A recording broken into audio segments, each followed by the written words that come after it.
Hello friends, स्वागत है आप सभी का आपके अपने चैनल में। और हम क्विक रिवीजन करने वाले हैं टीजीटी केवीएस के लिए। मैथ सिलेबस हमारा रहने वाला फर्स्ट चैप्टर जो है हमारा पोलिनोमियल, जिसमें हम क्विक रिवीजन करेंगे हमारे चैप्टर की। सबसे पहले देखिए डेफिनेशन, पोलिनोमियल होता क्या है। कोई भी अलजेब्रिक एक्सप्रेशन जिसमें वेरिएबल इन्वॉल्व होता है। वेरिएबल आप जानते हो एक्स वाई जेड, जिसकी वैल्यू हम चेंज कर सकते हैं। एंड नो नेगेटिव, यानी कि नेगेटिव नहीं होगा, ज़ीरो से स्टार्ट होगा। इंटीग्रल पावर होगी एक्स की पावर ज़ीरो हो सकती है, एक्स की पावर वन हो सकती है, नेगेटिव पावर कभी नहीं होगी। ओके, देन उसके बाद हम देखते हैं कि ट्रम एंड कोफिशिएंट कैसे बताते हैं। जैसे हमारे पास कोई एग्जांपल 3x² + 2x + 3 है। इसमें जो नंबर ऑफ़ टर्म्स है, प्लस के बाद 3 टर्म्स यहाँ पे ऐड हो रही हैं, तो टर्म्स हेयर 3 रहेंगी। कोफिशिएंट पूछा जाए तो x² के आगे जो लगा हुआ 3 मल्टीप्लाई में है, x के आगे मल्टीप्लाई में 2 है, तो x का कोफिशिएंट 2 हो गया और कांस्टेंट टर्म का कोफिशिएंट हो गया यहाँ पे 3। ठीक है, ऐसे ही अगर हम डिग्री बात करें तो हाईएस्ट पावर जो होगी वेरिएबल की वही डिग्री होगी। जैसे इसी आगे एग्जांपल की बात करें तो यहाँ पे हाईएस्ट पावर 4 है, तो डिग्री इसकी 4 हो जाएगी। उसके बाद अब देखिए पोलिनोमियल इन वन वेरिएबल के अंदर पोलिनोमियल होगा, यानी कि वेरिएबल सिर्फ एक ही होगा। जैसे एक्स है, इसमें 3x² + 2x + 5 में 3x + 9 में सिर्फ एक ही वेरिएबल है, या 5yz + 6 है तो यहाँ पे 2 वेरिएबल है, तो ये मोर देन वन वेरिएबल वाला केस हो जाएगा। क्लासिफिकेशन कैसे करोगे, दो टाइप से आप पोलिनोमियल को क्लासीफाई कर सकते हैं। पहले based on number of terms के बेस पे होगा कि नंबर ऑफ टर्म्स के बेस पे, जैसे अगर एक टर्म है, एक टर्म है, जैसे 3x में 1 टर्म है, 2x² है 1 टर्म है, 5 है 1 टर्म है, तो मोनोनोमियल होगा। 2 टर्म आ जाती हैं तो बाइनोमियल हो जाएगा, और ऐसे ही 3 टर्म्स आ जाती है ट्राइनोमियल। ऐसे डिग्री पे अगर वेरिएबल बेस्ड होगा तो x की पावर जहाँ पे 0 यानी कि सिर्फ कॉन्स्टेंट टर्म है तो वहाँ पे कॉन्स्टेंट पोलिनोमियल। 0 इंटू कुछ भी हो जाए तो वो 0 ही होता है, तो वो 0 पोलिनोमियल ही होगा। उसके बाद लीनियर पोलिनोमियल में यहाँ पे 2x + 5 यानी x की पावर सिर्फ 1 होगी। क्वाड्रेटिक में x की पावर 2 हो जाएगी। क्यूबिक में x की पावर हाईएस्ट 3 हो जाएगी। बाई क्वाड्रेटिक में x की पावर 4, और nth के अंदर n पावर हो जाएगी। ऐसे ही हम क्वेश्चन आता है आइडेंटिफाई करें पोलिनोमियल को नंबर ऑफ बेस्ड पे। जैसे ये पोलिनोमियल दिया गया, आपको टर्म बनानी है तो 3 टर्म से इसके अंदर यूज हो रही हैं। हाईएस्ट पावर इसकी 4 है, तो यानी डिग्री इसकी 4 हो जाएगी। अगर आप नंबर ऑफ टर्म्स के बेस पे बात करें तो ट्राइनोमियल हो जाएगी ये, और अगर डिग्री पे बात करो तो 4 डिग्री हो जाएगी। 4 डिग्री को क्या बोलते हैं, बाई क्वाड्रेटिक। अगर आप नंबर ऑफ टर्म्स पे बात करो तो ये ट्राइनोमियल है, और 4 डिग्री है तो ये क्या है, बाई क्वाड्रेटिक है। ओके, देन हम बात करते हैं नेक्स्ट एग्जाम्पल की। The value of the polynomial this one at y = 2 point. किसी भी वेरिएबल के पॉइंट पे वैल्यू पूछे तो सिंपली हम वेरिएबल की वैल्यू को उस इक्वेशन में पुट कर देंगे और हमारा आंसर आ जाएगा। अगर आप पूछोगे कि ज़ीरो ऑफ द पोलिनोमियल क्या होता है, या रूट्स ऑफ द पोलिनोमियल क्या होता है, जीरोज़ या रूट्स पूछा जाए तो ऐसा एक्स की वो वैल्यू जो इस पोलिनोमियल को ज़ीरो बना दे। यानी कि आप जैसे के है, के की वैल्यू के यहाँ पे रखे, अगर एक्स की जगह अगर वो इसी पूरी इक्वेशन को ज़ीरो बना रहा है तो के इसका ज़ीरो या रूट आ जाएगा। जैसे हमारे पास 5 वैल्यू है, 5 इस पूरी इक्वेशन में एक्स की जगह 5 रखेंगे तो इसको ज़ीरो बनाना इसलिए इसका 5 है वो ज़ीरोज़ या रूट्स आ जाएगा जिसको ज़ीरो बना दे। इम्पोर्टेंट टर्म्स क्या क्या यूज होती हैं अब इसके अंदर, ज़ीरो जो पोलिनोमियल में, कि ज़ीरो में note be the zero of the polynomial. Zero है वो ज़ीरोज हो भी सकता है पोलिनोमियल का, या नहीं भी हो सकता। एवरी लीनियर पोलिनोमियल का एक या एक से ज़्यादा ज़ीरो तो होगा, one and only one zero. Linear है तो एक ही ज़ीरो होगा, जितनी पावर होगी हाईएस्ट उतने ही इसके ज़ीरोज आ जाएंगे। कोई नॉन ज़ीरो कांस्टेंट पोलिनोमियल है तो नो ज़ीरो, कोई ज़ीरो नहीं होगा क्योंकि कांस्टेंट ही है। Every real number is zero of the zero polynomial. हर एक रियल नंबर ज़ीरो होगा ज़ीरो पोलिनोमियल का, रियल नंबर। और a polynomial can have more than one zero, एक से ज़्यादा ज़ीरोज़ भी हो सकते हैं किसी पोलिनोमियल के। नेक्स्ट मैक्सिमम नंबर ज़ीरोज़ होंगे उसके डिग्री के इक्वल होंगे। अगर डिग्री एक्स की पावर 4 है तो 4 ज़ीरोज़ होंगे, एक्स की पावर 3 है तो 3 ज़ीरो होंगे, सिर्फ एक्स है तो 1 ज़ीरो होगा, और कांस्टेंट टर्म है तो उसका कोई भी ज़ीरो नहीं होगा, नो ज़ीरो। उसके बाद आता है कि रिलेशनशिप बताओ कि ज़ीरो और कोफिशिएंट में क्या रिलेशनशिप है। जैसे लीनियर इक्वेशन आपके पास दी हुई है f x is equal to 3x+5, के अगर इसकी ज़ीरो है तो के अगर वैल्यू पुट करेंगे तो एफ ऑफ के ज़ीरो आना चाहिए। यहाँ से के की वैल्यू हम फाइंड आउट कर सकते हैं, यानी कि minus coefficient of constant term divided by coefficient of x, इसका ज़ीरोज आ जाएगा।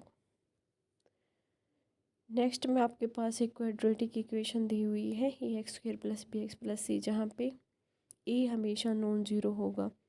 तो रिलेशन क्या होगा ज़ीरो और रूट्स के बीच में। अल्फ़ा बीटा अगर दो रूट्स हैं उनका सम क्या होगा, माइनस बी बाई ए, यानी कि minus coefficient of x by coefficient of x square, और product c by a constant term divided by x square का कोफिशिएंट। काफ़ी इम्पोर्टेंट रहेगा ये रिलेशन, कई बार यूज होगा एग्जाम्पल्स के अंदर।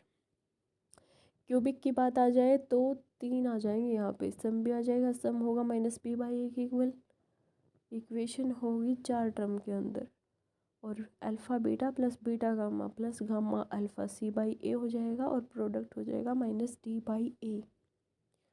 जैसे एग्जांपल दिया हुआ है यहाँ पे, value of c find out करनी है तो इनका यूज कर के हम सोल्व आउट कर सकते हैं, ऐसे ही यहाँ पे कर सकते हैं। फिर आती है डिवीज़न एल्गोरिथम, जिसको आप जानते हो कि जो पी एक्स होता है यानी कि डिविडेंट होता है इज इक्वल टू किसका प्रोडक्ट है, g x divisor into quotient plus remainder, remainder theorem भी आप इसको बोल सकते हैं। नेक्स्ट आता है कि क्वोशेंट और रिमाइंडर बताओ जब एक्स की पावर 4+1 को x-1 से डिवाइड किया जाए। देखिए आप इसको डिवाइड करके देखेंगे x-1 से डिवीज़न फॉर्म से, और यहाँ पे आपका क्वोशेंट आ जाएगा दिस वन, और ये रिमाइंडर आ जाएगा। ठीक है, ये तो बिल्कुल 10th क्लास में यूज होता है। उसके बाद वैल्यू बताना है ए और बी की, इसको इसके साथ डिवाइड करेंगे, लास्ट में जो ये टर्म आ जाएंगी, जो एक्स की मल्टीपल में टर्म है उसको भी ज़ीरो के इक्वल पुट कर दो, बी वाली को भी, यहाँ से बी की वैल्यू आ जाएगी। उसके बाद रिमाइंडर थ्योरम आती है, वे 10th क्लास की है। रिमाइंडर थ्योरम क्या कहती है कि कोई भी पी एक्स पोलिनोमियल है जिसकी डिग्री n है ग्रेटर देन और इक्वल टू 1 है डिग्री, और ए कोई रियल नंबर है, तो पी एक्स डिवाइडेड करेगा लीनियर पोलिनोमियल x-a को भी, यानी x-a ज़ीरो हो जाएगा, इस इक्वल टू ए हो जाएगा, पी ए गिव्स रिमाइंडर। अगर एक्स में ए पुट कर देते हैं हम एक्स की जगह पे तो रिमाइंडर आ जाता है हमारा। इसी बेस पे की एग्जांपल गिवन है। नेक्स्ट आप बात करते हो फैक्टर थ्योरम की। फैक्टर थ्योरम में क्या होता है कि एफ एक्स कोई पोलिनोमियल है जिसकी degree greater than equal to 1 है, ए कोई रियल नंबर है। तो फैक्टर थ्योरम क्या कहती है कि अगर x-a फैक्टर है एफ एक्स का, फंक्शन का फैक्टर है x-a, तो एक्स की जगह पे अगर हम ए वैल्यू पुट करेंगे तो मेरा हमेशा फंक्शन ज़ीरो वैल्यू देगा। या दूसरा है इसका रिवर्स है कि अगर वो ज़ीरो दे रहा है तो उसका फैक्टर हो जाएगा x-a। इसी बेस पे एग्जांपल दिया गया है कि ये अगर इसका फैक्टर है तो हम यहाँ पे 2x-1 को ज़ीरो पुट करके एक्स की वैल्यू फाइंड आउट कर लेंगे, जो कि 1/2 आ जाएगी। इस इक्वेशन में पुट कर देंगे, ज़ीरो को इक्वेट कर देंगे, कॉन्स्टेंट की वैल्यू आ जाएगी जो हमारा पूछ रखा है। नेक्स्ट होता है फैक्टराइजेशन बाय क्वाड्रेटिक पोलिनोमियल। दो टाइप से आप फैक्टराइज कर सकते हैं, स्प्लिटिंग द मिडल टर्म को स्प्लिट करके, और दूसरा थ्योरम्स का यूज करके, फैक्टर थ्योरम का कि फैक्टर्स बना लोगे उसके। नेक्स्ट में क्या होता है कि फैक्टर्स बताने हैं आपको, कर सकते हो, सिंपल है, ये भी फैक्टराइज करना है और दिस वन भी फैक्टराइज करना है, तो बाई ऑप्शन पे आप पुट कर सकते हो by trial, heat and trial method से। नेक्स्ट आता है क्यूबिक का, अगर फैक्टराइज करना है तो कैसे करोगे। बाई ऑप्शन आप एक्स की वैल्यू पुट कर दोगे इक्वेशन में, अगर वो सेटिस्फाई कर रही है तो उसका ठीक है उसका रूट आ जाएगा। उसके बाद आता है अलजेब्रिक एक्सप्रेशन, यानी कि क्या क्या आइडेंटिटी इसमें यूज होती है। फर्स्ट जो इम्पोर्टेंट है कि x+a और x+b होगा तो x² + a + b x + a b। फिर x plus y plus z का होल स्क्वायर का फॉर्मूला जो है x square plus y square plus z square plus 2x y z plus 2z x काफ़ी important है। और क्यूब का भी इम्पोर्टेंट है, जैसे एक्स प्लस वाई है, अगर उसका होल क्यूब का पूछा जाए तो ये यहाँ से आ जाएगा x cube plus y cube plus 3xy into x plus y, सारे प्लस के साइन है। और x cube minus y cube का पूछा जाए तो x minus y into x square plus x y plus y square. Next ये पूरे सारे आइडेंटिटी इंपॉर्टेंट है। एक्स माइनस वाई का whole cube, x cube plus y cube और x cube plus y cube minus 3xyz वाला, this one is very important. और यहाँ पे अगर x plus y plus z zero हो जाता है तो x cube plus y cube plus z cube 3xyz के इक्वल आ जाएगा। और उसके बेस पे आते हैं ये सम, ठीक है, जिनको हम आसानी से यहाँ से फाइंड आउट कर सकते हैं। नेक्स्ट आता है कि कोई पोलिनोमियल है उसको कैसे लिखेंगे, तो यहाँ पे हम कर देंगे आइडेंटिटी का यूज और वहाँ से फाइंड आउट कर लेंगे। इम्पोर्टेंट आता है इसमें necessary condition for indices of x in polynomial x is E. Necessary condition ये है कि एक्स की पावर होल नंबर होनी चाहिए, यानी कि नेगेटिव नहीं होगी, 0 से स्टार्ट हो सकती है। फैक्टराइज करना है तो आप फैक्टराइज कर सकते हो आसानी से। ज़ीरोज़ निकालनी है अगर किसी भी पोलिनोमियल की, देखो फैक्टराइज करना है। यहाँ पे एक्स की पावर 4 है, बीच में से 3 का पावर गायब है, तो क्या करोगे, एक्स की पावर 4 को एक्स की पावर 2 को वाई पुट कर लोगे, क्वाड्रेटिक इक्वेशन आ जाएगी और उसको फिर आसानी से सोल्व कर लोगे। तो ज़ीरोज़ निकालनी है तो m माइनस एन रेशो में ये इंपॉर्टेंट रिजल्ट है, m/n प्लस रूट n/m है तो minus under root of b/a के इक्वल आ जाएगा, काफ़ी इंपॉर्टेंट है ये। उसके बाद अल्फ़ा माइनस बीटा का स्क्वायर आ जाए तो alpha plus beta square minus 4 alpha beta लिख सकते हैं। आइडेंटिटी काफ़ी यूज होती है इस टाइप के सम के अंदर, ये आइडेंटिटी काफ़ी यूज होती है। और एक ये होती है डायरेक्ट, दिस वन, ठीक है।